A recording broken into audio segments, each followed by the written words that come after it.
começando agora mais um programa Brasilianas.org, que recebe hoje Fernando Haddad, prefeito de São Paulo pelo Partido dos Trabalhadores.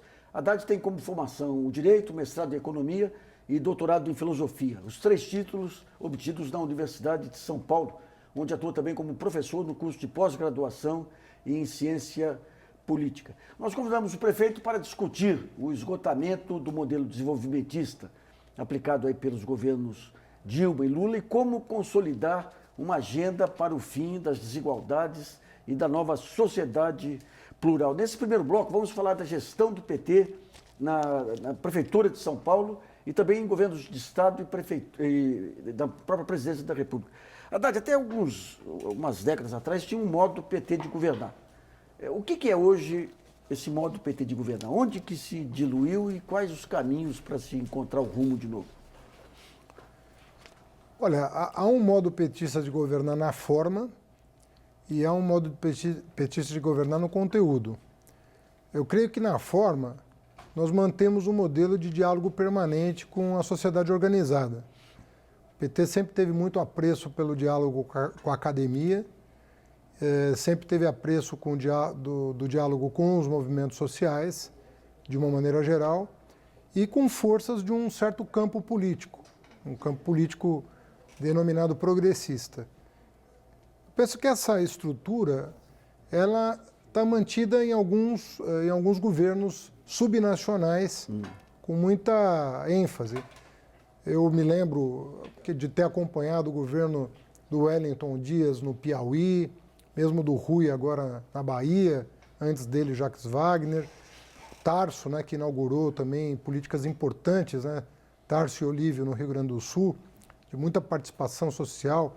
O orçamento participativo foi um produto de exportação, inclusive, do PT para o mundo. Então, eu penso que, desse ponto de vista, se manteve.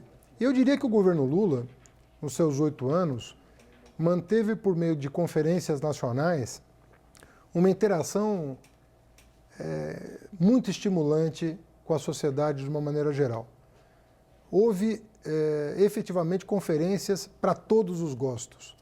Era uma coisa impressionante. Todo mês, praticamente, uma conferência nacional com delegados eleitos. De assistência social a inovação e tecnologia. LGBT, inovação e tecnologia, mulher, negro, educação, saúde, uma coisa muito pujante. E isso enriqueceu muito aquele período, também favorecido por um cenário internacional de maior bonança. Então, eu penso que na forma isso se mantém. No conteúdo, os desafios são outros. Veja aqui o caso de São Paulo. A nossa interação. Acho que nunca se discutiu o plano diretor como se discutiu agora. Como organizar a cidade. Como o investimento privado pode ser benéfico e não maléfico para a cidade. Como trazê-lo para os eixos de mobilidade, aproximando o morador do seu posto de trabalho. Como reservar áreas da cidade para produção de moradia social, para não afugentar, expulsar o povo de mais baixa renda. Tudo isso foi uma discussão intensa com a sociedade. Plano de mobilidade, como garantir a prioridade do ônibus, como garantir a vida do ciclista e do pedestre. Essas discussões, a questão da redução da velocidade, para a melhoria do trânsito, ao contrário do que o senso comum preconiza. Tudo isso foi muito debatido na nossa gestão. E eu diria que essas duas frentes, o plano diretor que organiza os investimentos públicos e privados e o Plano Nacional de Mobilidade, que foi adaptado à cidade de São Paulo. Essa questão do diálogo com o setor privado, que fóruns que foram criados para esse diálogo? Bom, primeiro, política de portas abertas, né? O gabinete ficou aberto esses 3 anos e meio, praticamente, a todos os setores organizados da sociedade. Secov, Sinduscom, APOP frequentam o gabinete, assim como o movimento de moradia, né, movimento ambientalista. Então, nós tivemos aí uma interlocução bastante interessante. E, para todos esses setores, houve conquistas importantes. A aquisição como nunca de terra para a produção de moradia aconteceu no meu governo. Mais de 700 milhões investidos em compra de terra para o Minha Casa Minha Vida. Até Chácara do Jockey, Clube de Regatas do Tietê, Parque de Esportes Radicais, que também dialoga com os coletivos da cidade que discutem lazer, esporte, meio ambiente. Então, os fóruns, o número de audiências públicas que se fez... Essa questão dos coletivos, aí, dos conselhos, quando começou lá atrás, no próprio orçamento participativo, se criticava que os militantes eram em número maior do que a chamada sociedade civil e com isso havia um direcionamento. Hoje a gente vê uma sociedade civil muito pujante aí. Como é que é essa união entre eles, a disputa entre eles ou os pactos entre eles? Olha, isso mudou muito para melhor, na minha opinião. Porque a proliferação de coletivos na cidade de São Paulo, inclusive muitas vezes sem recorte ideológico clássico, né? Temáticas específicas ganharam relevo na cidade. Então você pega os coletivos de cultura, você tem uma riqueza cultural, sobretudo na periferia da cidade, Fantástico. que está sendo considerada hoje por inúmeros editais de fomento na área da dança, do teatro, da música. Agora o cinema, com a SP Cine, ganhou não só editais de produção, roteiro, mas 20 salas públicas de cinema para veiculação. Imagina você, um poder público, ter 20 salas à sua disposição, né? Estamos falando aí de um potencial de 3 milhões de ingressos por ano públicos. E o conteúdo dessas salas aí? Isso é definido pela curadoria da SP Cine e nós entendemos que com o crescimento da audiência, nós vamos poder dialogar com a comunidade também sobre a programação, valorizando a cultura local, cultura regional, a cultura latino-americana. Como é que você vê? Porque de um lado você tem, por exemplo, ontem eu fui lá na virada cultural, o samba, e você tinha as comunidades de samba, você tem as comunidades do choro, você tem as comunidades. Esses coletivos, como é que eles se relacionam com a estrutura mais hierarquizada e mais fechada dos partidos políticos?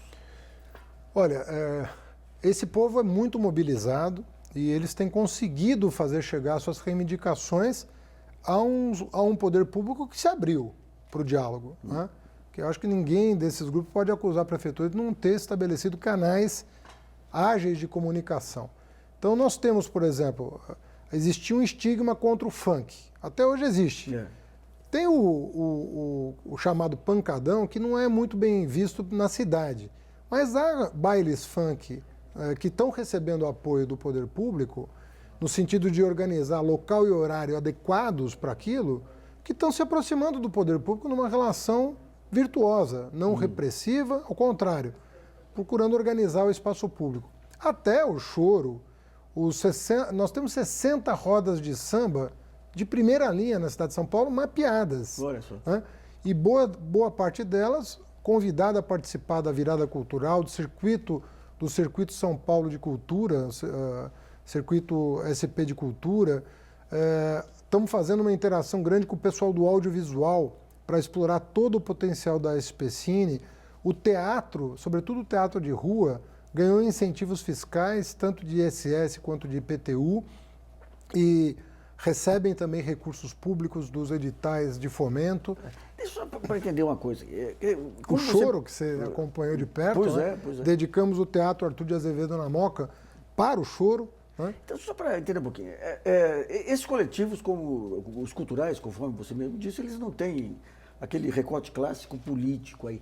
O que explica, digamos, quando você pega os movimentos políticos aí nos últimos tempos aí, em função aí do impeachment e tudo aí, como que explica essa mobilização e essa adesão quase que unânime aí da classe artística, tanto os artistas top, digamos assim, quanto a base, essa confraternização sem ter um fio ideológico claro?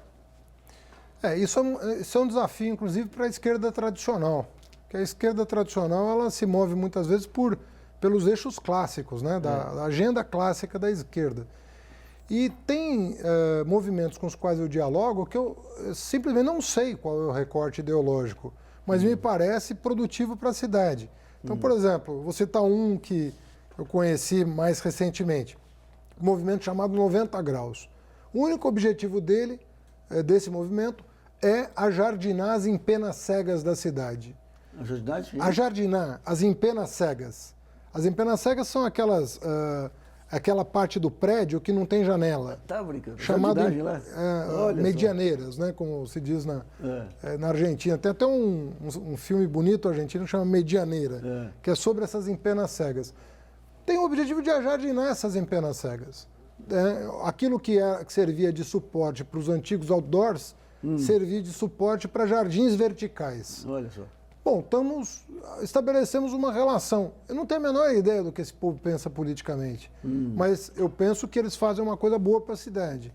Então interagimos com eles. E isso, assim, do skate ao jardim vertical, do pessoal que quer bicicleta, os cicloativistas, a questão das hortas urbanas, chamada agricultura urbana. O resgate que está sendo feito em Parelheiros da agricultura familiar, pelo plano diretor, que definiu aquela área como área rural, inclusive polo de ecoturismo, em função das cachoeiras, das corredeiras, arborismo, tudo que tem naquela região. Enfim, você tem uma pluralidade hoje de pautas na cidade que, se você souber tabelar com ela, você vai acabar fazendo com que as pessoas compreendam que por trás do seu movimento específico tem uma visão geral de cidade. Eu acho que o grande sentido que eu estou procurando dar a essa administração é esse. Olha, por trás da sua demanda específica, por que você quer ajardinar um prédio? Por que você quer LED na periferia? Por que você quer uma pista de skate moderna no seu bairro? Por trás disso tem um anseio que é comum. O difícil é fazer as pessoas perceberem que por trás da sua agenda particularista tem uma visão de conjunto, que é se apropriar daquilo que deveria ser público. Né? Mas quando você fala da prefeitura e da cidade, você tem um universo delimitado e você tem uma direção, que é esse conceito de pertencimento e tudo. Quando você fala em partido político, que em geral, tradicionalmente, você tinha alguns princípios que permitiam juntar grupos e setores aí, de que maneira que os partidos têm que se organizar para dar conta dessa diversidade, dessa pluralidade, sem querer impor verdades acabadas? Então, eu penso que no campo progressista, a questão da radicalização da democracia é a agenda... É o que está levando o povo para a rua. Né? É a agenda central. Quer dizer, radicalizar a democracia. Nós só vamos sair da crise. Mas mais do que sair da crise, nós só vamos encontrar caminhos criativos, né, de solução dos nossos problemas se houver uma radicalização da democracia. E, numa cidade, a radicalização da democracia significa promoção do encontro. As pessoas têm que se encontrar. Né? Então, se os espaços públicos estão fechados, da biblioteca ao viário, o viário pode ser aberto, o viário é público. Então, quando você faz uma faixa exclusiva de ônibus, alguém está ganhando tempo. Né? Quando você faz uma ciclovia, alguém está salvando vida. Então, tem uma dinâmica por trás da cidade que é inerente à questão democrática. Se você souber fazer o recorte democrático na cidade, as pessoas vão sair de casa. Né? Uma praça Wi-Fi tem um sentido... Nós temos 120 praças Wi-Fi, de 0 para 120. O que significa isso? Significa que, em vez de você ficar enfurnado no seu quarto... Você vai para o ambiente público. Vai para o meio público. Você vai continuar conectado. Não queremos desconectar você, ao contrário. Você pode conversar com outro Mas lado. queremos que você conecte no ambiente coletivo. Que você veja as pessoas. A cidade se torna mais segura, né, em função da presença das pessoas. Há uma nova cidade surgindo no mundo inteiro, viu, Nassif? O mundo inteiro está atrás dessa fórmula de fazer as pessoas se apropriarem da cidade. Então, vamos pegar algumas questões aqui. Aqui tem então uma questão mais específica das motos, do Arnoldo Bertoni aqui. Gostaria de cobrar pela criação de motofaixas, como havia na Avenida Vergueiro, que tanto contribuiu para a diminuição de acidentes de motos tão fatais. Qual é o plano da Prefeitura para a categoria de motociclistas? Olha, eu discuti muito esse tema com os engenheiros da CT. E todos são unânimes em dizer a motofaixa não garante a segurança, ao contrário. Não é por outra razão que você não tem motofaixa em nenhum lugar do mundo. Me aponte uma cidade que tem motofaixa. Mas por que isso aí Porque, corre mais do que deveria? Por várias razões. Primeiro, pela forma como as pessoas se comportam na motofaixa, a velocidade da moto é diferente da bicicleta. E a entrada e saída da moto na motofaixa é onde os acidentes acontecem. Quando ele faz o movimento para entrar ou faz o movimento para sair. O que tem repercutido positivamente no trânsito, salvando vidas de pedestres, ciclistas, motociclistas? A redução de velocidade. Nassif, é tão difícil às vezes conseguir explicar que essa é uma determinação da Organização Mundial de Saúde. Só para entender uma coisa. Tudo bem, você diminui a velocidade e você tem menos acidente. Esse é um fator. Mas para tentar entender por que a diminuição de velocidade melhora o trânsito, o que é? Impede que haja o congestionamento com a velocidade dando de frente a um sinal, por exemplo? É esse o negócio? O nome popular disso é efeito chicote. Efeito chicote. E o nome científico é ondulatório. Esse movimento ondulatório de acelerar e brecar, primeiro que ele gera risco. Muitos acidentes, você tem que estar com um grau de atenção que quando o fluxo está normal é diferente. Claro. Mas o que está provado é que o efeito ondulatório ele faz com que a velocidade média seja menor do que quando você tem uma velocidade regular. Ou seja, eu saio, aqui está livre, é o efeito mola também, que física que o pessoal fala. Isso. Aqui você tem um sinal ou tem um congestionamento. Se eu corro muito aqui, eu tenho uma tendência de congestionar essa parte inicial que atrasa mais à frente, é isso? Exatamente. Então, isso já está medido do ponto de vista científico. Não é uma coisa nova para a ciência das cidades. Já existe uma ciência das cidades, existem universidades que têm departamentos específicos de pesquisa sobre isso, e o que se concluiu é o seguinte: a redução de velocidade tem dois efeitos. O primeiro, a redução drástica de acidentes. O segundo, não só como consequência disso, mas como consequência do próprio ordenamento do trânsito, você tem um aumento da velocidade média. São Paulo saiu da posição de sétimo pior congestionamento do mundo, para a 58ª posição em 2 anos. Só por conta da redução da...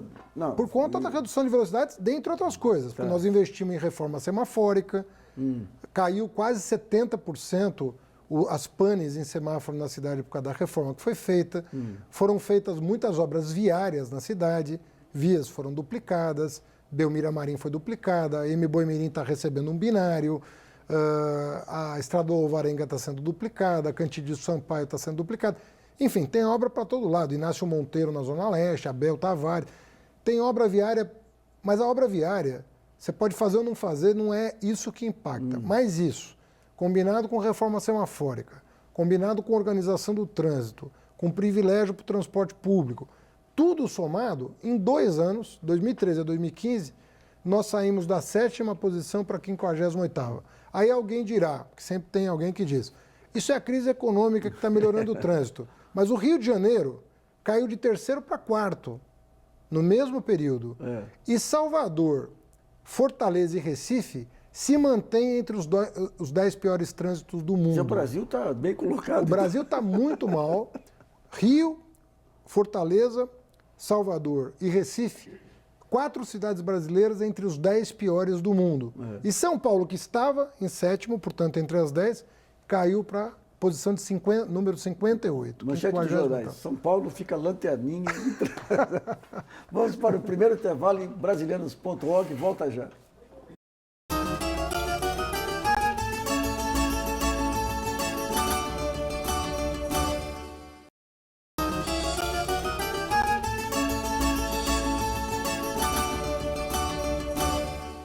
Voltamos a apresentar o programa Brasilianas.org, que hoje entrevista o prefeito de São Paulo, Fernando Haddad. Prefeito, no bloco anterior você falava dos novos paradigmas aí que estão mostrando essa nova metrópole. Essa questão do Uber, desses sistemas de lotação, usando novas tecnologias, o que muda nesse panorama do trânsito? Olha, São Paulo é a primeira cidade do Brasil a regulamentar o novo serviço. E ao contrário do que parece, isso não foi contra ninguém. Foi a favor de uma modernização e de uma regulação, porque nós entendemos que há espaço para os taxistas, que é o serviço tradicional, e para esses novos aplicativos. O Uber é entre 6 aplicativos que estão pedindo credenciamento na prefeitura. Então o Uber vai ter que competir também com outros aplicativos. Hoje ele está soberano porque não havia regulamentação, estava funcionando por liminar. Agora não, existe um decreto que organiza o sistema. Agora nós temos chances aí, Nassif. Veja bem, o que diz o plano de mobilidade? Primeiro, pedestre. Estamos fazendo 850 mil metros quadrados de calçada na cidade. Em segundo lugar, isso é lei federal, ciclista. Vamos entregar mais de 400 quilômetros de ciclovia. O número de ciclistas na cidade aumentou 66%. O número de mortes de ciclistas na cidade caiu 34% no mesmo período. Terceiro lugar, transporte público. Mais de 500 quilômetros de faixas e corredores exclusivos para ônibus. Aumento da velocidade média do ônibus, 46%. Quarto item, transporte de cargas. Estamos fazendo vários arranjos para que a distribuição, a logística de distribuição de mercadorias se dê no período da madrugada, explicando para os comerciantes atacadistas, sobretudo, como organizar uma logística sem impactar o trânsito. Mas isso é fundamentalmente horário ou tem que colocar pontos? Tem duas coisas, horário e agora nós estamos debruçados sobre a mudança do CEAGESP para o Rodoanel. O CEAGESP não pode ficar onde ele está. 15 mil caminhões por dia só para abastecer o CEAGESP. 9,5 aqui. Não faz sentido. Nós temos que jogar o CEAGESP para o novo Rodoanel, porque a marginal era o velho Rodoanel, de 50 anos atrás. Temos que jogar para o novo Rodoanel. Que pé que está essa? Está indo bem. Estamos prestes a anunciar uma solução definitiva. Estamos debruçados sobre isso. Quinto lugar, o transporte individual motorizado. Estamos descuidando disso? Não. O táxi preto, o Uber, o Lyft, outro, né, o 99, todas as empresas de novos aplicativos podem ajudar muito a cidade. Eu conheço muitos motoristas aí que deixaram o carro de lado para... E agora tem essa facilidade do chamado carpooling, que é a antiga lotação, só que com tecnologia moderna. Você descobre no teu bairro um vizinho que está ali a 300, 400 metros de você, que vai exatamente para o mesmo lugar. E vocês compartilham a viagem. Isso é uma tendência mundial, as pessoas compartilharem viagens, isso fica barato para todo mundo, às vezes fica no preço do ônibus, né, você tomar um táxi ou um aplicativo desse tipo. Se você sair de 1,2 passageiro por viagem, que é o índice atual, para 1,8 passageiro por viagem, não chega nem a 2. Você pode reduzir a frota circulante em 30%. 30%? Então, nós temos que explorar todas as possibilidades. Nós não podemos... E São Paulo tinha que dar o exemplo para o Brasil, porque o Brasil inteiro está amedrontado com essa coisa do... Não, vamos começar por aqui. Né?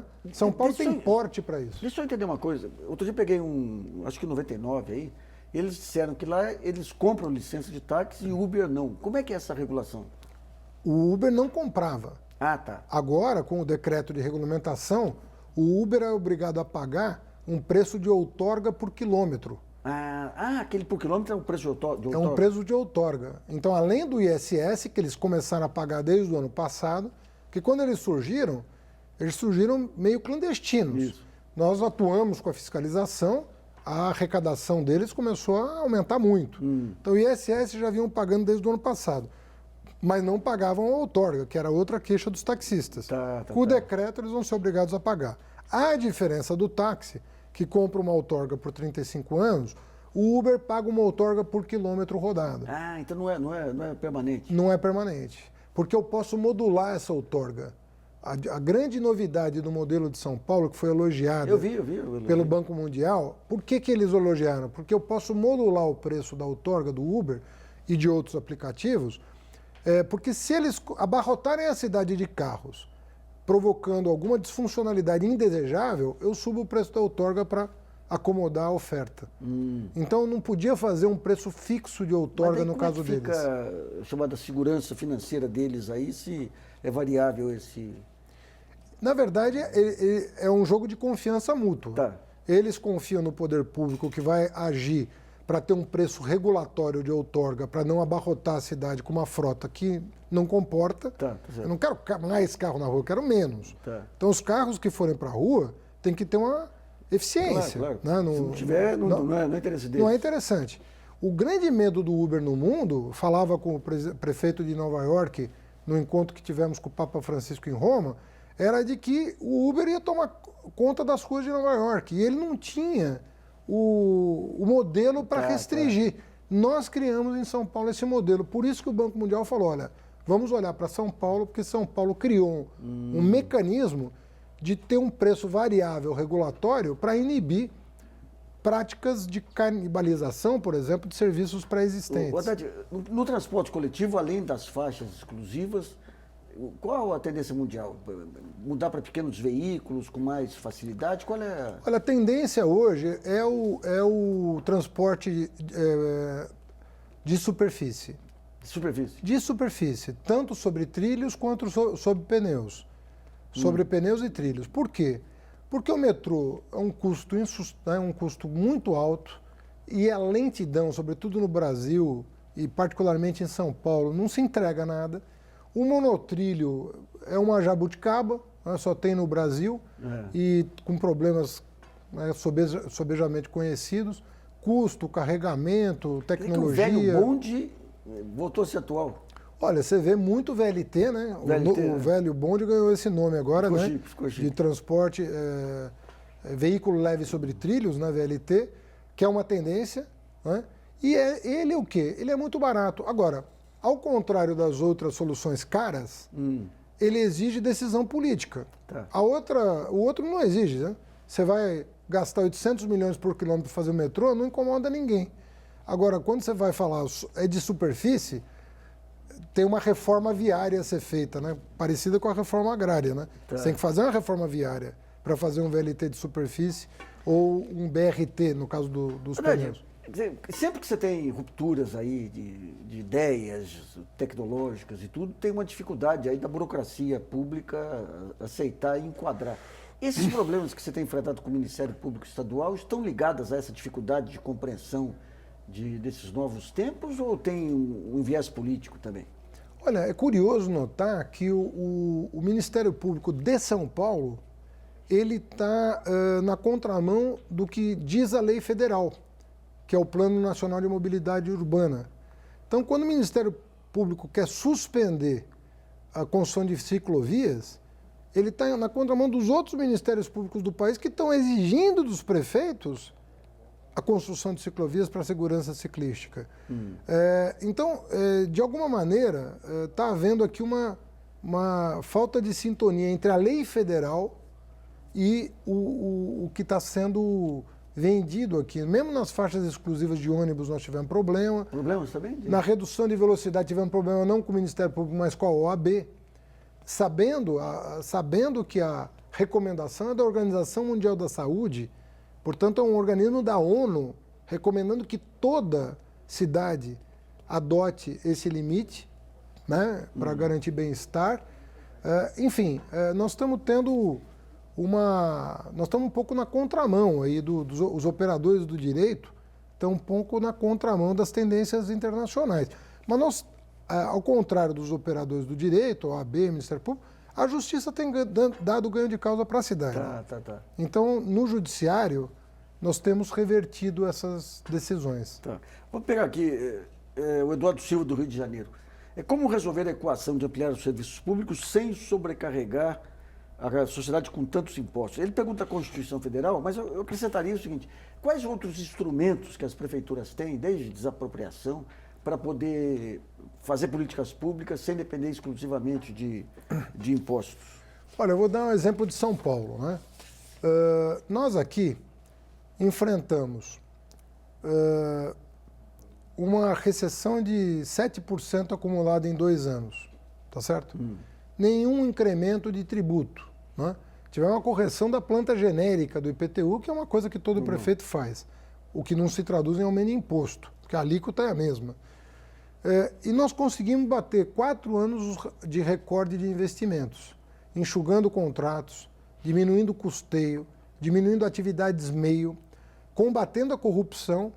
Você sabe, Nassif, que nós conseguimos recuperar 278 milhões de reais desviados em administrações passadas. Da máfia 145 milhões da Operação Urbana Água Espraiada e 133 milhões da máfia do ISS. Essa operação urbana, como é que foi o desvio? Isso foi aquela conta de Jersey, né? Que o Ministério Público identificou, a Procuradoria-Geral do município entrou, nós conseguimos já fazer acordo com 3 bancos que foram usados nessas operações, fizemos acordos para que recursos fossem reembolsados para a Prefeitura. Foram 145 milhões de reais. E 133 da máfia do ISS, que tem um potencial de 500. Tá. Porque as empresas estão sendo multadas. As empresas corruptoras da máfia estão sendo multadas. 133 já estão nos cofres públicos. Então, 278 milhões, para que as pessoas tenham uma ideia do que é, eu construo 2 hospitais com 278 milhões. Haddad, só para entender um pouquinho aí, a gente fala muito do presidencialismo de coalizão aí, que significa loteamento de cargos, de estatais e tudo mais. Para manter a relação, digamos, esse universo se repete no âmbito das prefeituras. Para garantir a governabilidade, que tipo de espaço que os vereadores têm na administração pública para ter a contrapartida de apoio? Olha, eu tomei uma decisão que São Paulo não conhecia muito bem, que é organizar uma base representada, inclusive, no Executivo. Então, por exemplo, o Gabriel Chalita veio para a Secretaria de Educação, o Celso Jatene veio para a Secretaria dos Esportes, o Ricardo Teixeira, Partido Verde, veio para a Secretaria do Meio Ambiente. Então, eu procurei compor, não só com os partidos tradicionalmente próximos, PT, PCdoB, mas alargar a nossa base de sustentação, dando poder para esses partidos ajudarem no projeto, desde que concordando com as diretrizes centrais definidas por mim. Óbvio que tinha um plano de governo a executar. Mas eu acredito que isso seja uma possibilidade, e na CIF nós temos que convergir que com 55 vereadores é mais fácil você compor uma maioria de 28 votos. Tá. Né? Isso não é comparável com o desafio de fazer uma maioria no governo federal, Tá. Onde você tem 513 parlamentares na Câmara e 81 no Senado. Quer dizer, cidades e estados você compõe maiorias com mais tranquilidade. São quantos partidos representados na Câmara? Se eu não estou enganado, 16 ou 17. 16, 17. Com 55, imagina. Tá. Dá 3 vereadores por partido. Bom, aqui tem uma pergunta de eleição, aqui também, do Luiz Fernando Juncal Gomes. Quem será o vice da chapa? Já pensou? Será mantida aliança com o PCdoB? Semana que vem ou na outra nós vamos bater o martelo em relação a isso. Já vai bater o martelo? Nós estamos conversando com os partidos que devem compor a coligação. Né? Eu estou mantendo interlocução com todos. E hoje mesmo tive um café da manhã com alguns interlocutores. Eu creio que nos próximos dias, começo de junho, nós vamos ter uma definição. E essa definição não é um espelho de outras alianças do PT em outros locais, é algo específico de São Paulo. Local. Então, a gente vai explorar no terceiro bloco. Se bem que está havendo eu diria que PT, PCdoB, PDT estão com uma tendência grande de convergir. Isso. Até pelo desafio que está colocado, né? O PR aqui em São Paulo está muito próximo, o PROS está muito próximo da gente. Esses são os partidos que estão... A tendência, em vez de ser um partido só hegemônico, é ter um conglomerado de uma frente, é isso? Eu acredito, a crise do sistema representativo é tão grande que as legendas perderam muito significado para as pessoas. A própria legenda do PT, que era muito forte, chegou a mais de 30% da preferência do eleitorado, perdeu prestígio com essa crise. Então a crise é geral. Se você somar todo mundo que tem preferência partidária hoje no Brasil, não dá 1/4 do eleitorado. Olha só. Então, se você não fizer uma composição de campo para que as pessoas entendam o que você representa, acho que vai ser muito difícil navegar durante essa crise de representatividade. E essa questão desses, voltando aí esses movimentos, qual é o termo? Os coletivos. Sim. Nós tivemos na eleição de 2014 o partido da Marina lá que congregou vários coletivos, o que teve mais aberto para essa nova estratégia. Mas quando você via a linha econômica, era uma linha econômica de menos Estado. E a linha social, menos Estado. Menos Estado. E todos esses coletivos, as demandas deles exigiam mais Estado. Então, não cria aí uma dicotomia nessas frentes, assim, sem ter um viés econômico ou ideológico mais claro? Não tem dúvida que o fundamento material dessa crise, né, se for esmiuçado, está no fato de que esse avanço das camadas populares, essa ascensão que se deu em várias frentes, porque não dá para comparar, você pode criticar o SUS de hoje, o SUS, mas comparar com o de 20 anos atrás é incomparável. É incomparável. Você pode criticar o acesso à universidade hoje, mas comparar com 20 anos atrás... Então, tudo mudou para melhor, embora haja muito o que fazer. Agora, esse muito o que fazer, se faz como? Óbvio que buscando eficiência, mas com a combinação de esforços da sociedade. Então, o que está em disputa hoje, como existe uma classe média que não usa o serviço público e, em parte, acaba pagando os mesmos tributos que todo mundo, lembrando que o pobre paga muito imposto no Brasil, existe hoje uma contradição na sociedade. Veja aí o governo interino do Michel Temer. Não sabe se anuncia ou não um aumento da carga tributária para fechar as contas, sob pena de ter que cortar programas sociais essenciais para o país. É isso. Então você está hoje nesse dilema e a sociedade vai ter que resolver. Por isso que tem gente que diz que um programa de governo tem que passar pela urna para receber a bênção do eleitorado e dar legitimidade para quem foi eleito fazer e acontecer. Agora, quando você tem um dilema e o povo não é chamado a opinar, fica mais difícil resolver. E essa é a crise que nós estamos vivendo. Vamos para o segundo intervalo em brasilianas.org. Volta já.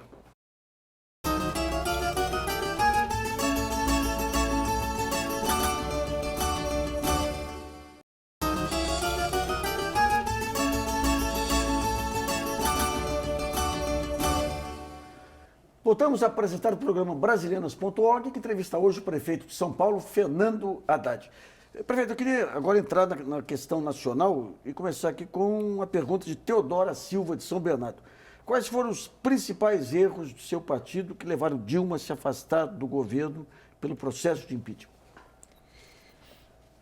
Olha, eu acho que há dois problemas, um deles de difícil solução pelos meios políticos tradicionais, que é a chamada reforma política. O país é ingovernável dessa maneira. Não há como governar um país com 40 partidos funcionando. E qual que é o problema básico? Um foi resolvido pelo Supremo. E eu espero que o outro também seja resolvido pelo Supremo. Que o primeiro era o do financiamento empresarial de campanha. Na verdade, não existia um financiamento empresarial de campanha. O que existia era uma mistura do público com o privado nessas relações de financiamento. Todos os partidos se financiaram do mesmo jeito. Você vai ver um por um cair, feito efeito dominó, porque não há... A estrutura de financiamento é a mesma para todos os partidos. A segunda são as coligações proporcionais. Não é correto uma pessoa votar num candidato para deputado e eleger um deputado de outra legenda que pensa o oposto daquela pessoa que recebeu o voto, que é o que acontece no Brasil com as coligações proporcionais. Presidente e vice-presidente. Então, é uma excrescência isso. Eu penso que as coligações proporcionais deviam ser proibidas. Né? O Congresso não aprovará a proibição. Eu acho que é uma questão que tem que ser levada ao Supremo Tribunal Federal, porque distorce a soberania popular, como o financiamento empresarial distorcia. Né? Então, eu acho que é um tema de direito constitucional, porque existe um princípio básico que não está sendo respeitado. O princípio básico é um voto para cada pessoa. Para cada pessoa e aquele voto ser respeitado. Né? O voto na eleição proporcional não está sendo respeitado. Você vota num partido e elege o deputado de outro, né? Que é o extremo oposto do primeiro. Então não faz sentido. Então, eu penso que desculpe, a reforma política a gente devia caminhar por aí. A questão econômica. Então, o PT errou, né, os seus 12 anos de governo, podia ter incidido sobre isso, né, de uma maneira mais incisiva. A Ordem dos Advogados teve o mérito de levar ao Supremo Tribunal Federal a ADIM, que derrubou o financiamento empresarial. Quem sabe o PT ou outros partidos não levem ao Supremo uma consideração sobre a coligação proporcional. Na CIF, 60% a 70% da reforma política é isso. Tá. O segundo erro, é evidente que desde 2013 a condução da política econômica não correspondeu ao que seria tecnicamente o mais adequado. Houve a suposição de que a crise internacional era passageira. Com isso, eu acho que se relaxou em alguns controles importantes. Você pega a questão das desonerações, dos preços administrados, os swaps cambiais, para citar 3 exemplos que a literatura já consolidou, só abriu um passivo difícil de resolver, sobretudo sem a volta da CPMF ou alguma alternativa a isso. Mas é muito difícil fechar as contas dessa maneira. O Banco Central também começou a fazer uma política que não tem nada a ver com a realidade do país. Você, para uma inflação projetada de 7%, ter uma Selic de 14%, com quase 4% de recessão, não sei qual o manual que estão lendo, mas não foi o que eu aprendi em economia. Você está com uma 7% de taxa real de juro, e recessão. Com uma recessão de quase 4%. Isso não existe, pessoal. O que está acontecendo? A política monetária está corroendo o ajuste fiscal. Porque tudo que você corta de despesa cai de arrecadação. Então a conta não vai fechar nunca. Então eu penso que a saída econômica estaria em arrumar uma alternativa para fechar as contas. Não tem como escapar da CPMF. E baixar a taxa de juros. É isso. Ato contínuo. Baixa a taxa de juros, o país volta a crescer e a própria arrecadação vai te dar o oxigênio necessário para transitar para um novo modelo de desenvolvimento. Agora, como está, travou. Né? Travou pela política e travou pela economia. Aqui, o efeito aqui sobre a arrecadação real aqui de São Paulo foi de quanto?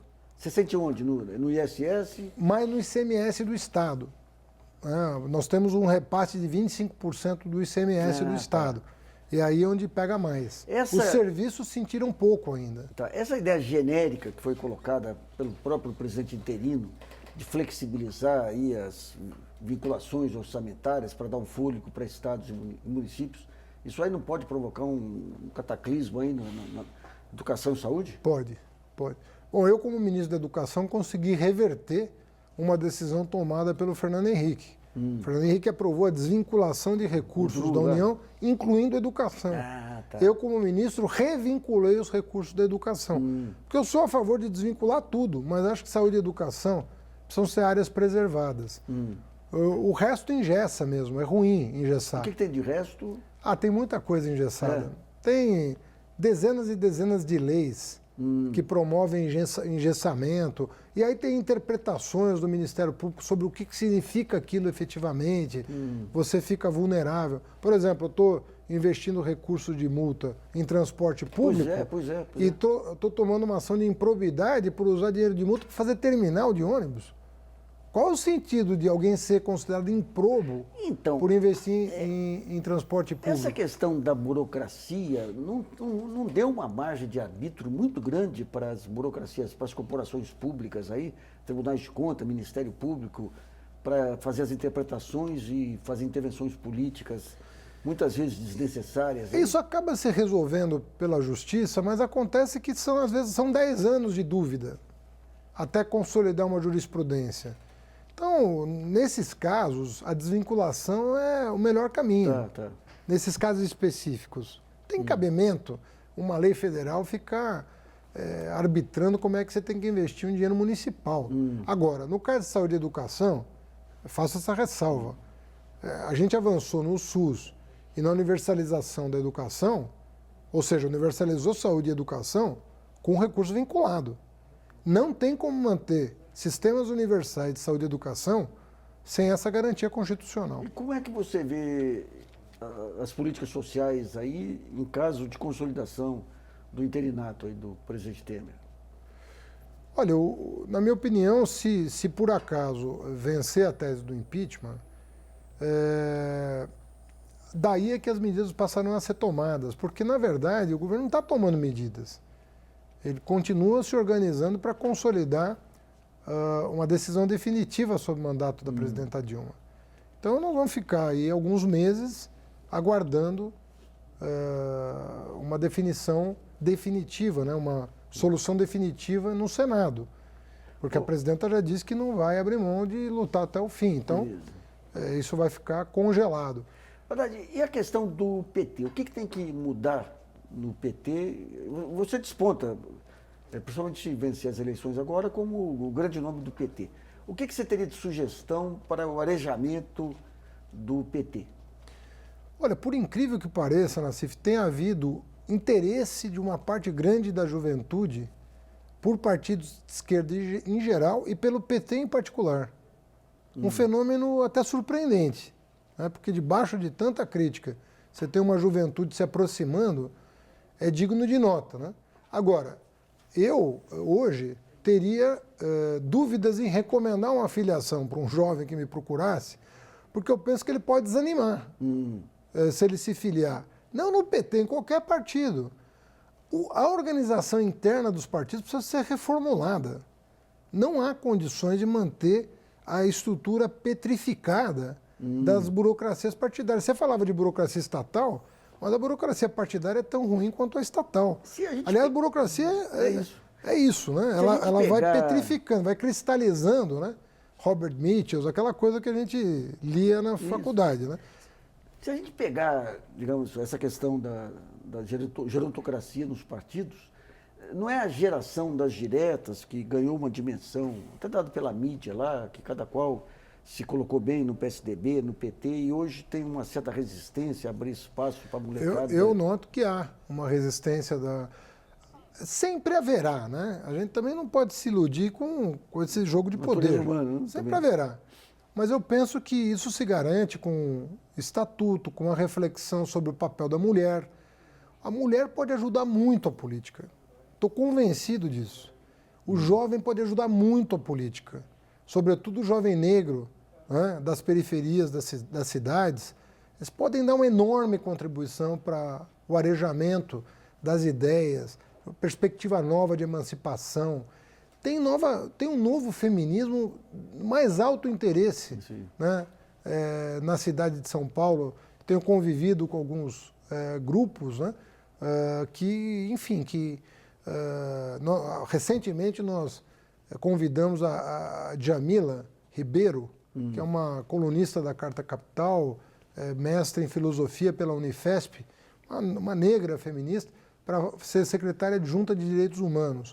Repercussão no meio foi impressionante e muito positiva, mostrando a presença da mulher negra na administração e uma intelectual com reflexões próprias. Né? Aquela ideia que o pensamento mais conservador tem é o seguinte: não, mas por que um homem branco não pode fazer bem também um trabalho de integração racial?